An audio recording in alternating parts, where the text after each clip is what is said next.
Welcome to Kenton's videos. Enjoy the video. In this video, I will explain how to replace a fuel pump on a Dodge Charger. First, prioritize safety by disconnecting the battery's negative terminal to prevent electrical issues. Next, relieve the fuel system pressure, which is crucial before beginning any work. Gather all your tools, including a fuel line disconnect tool and your new fuel pump.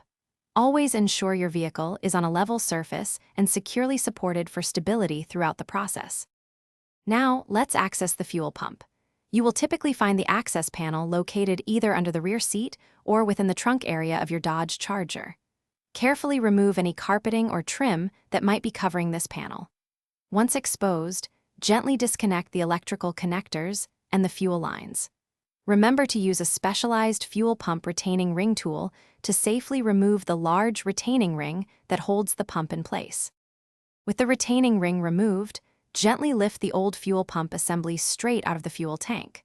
Take a moment to inspect the inside of the tank for any debris or contaminants that might have accumulated.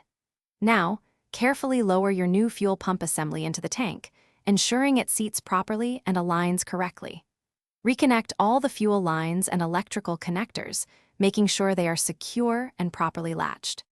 For the final steps, reinstall the fuel pump retaining ring and secure the access panel. Reconnect the vehicle's battery negative terminal.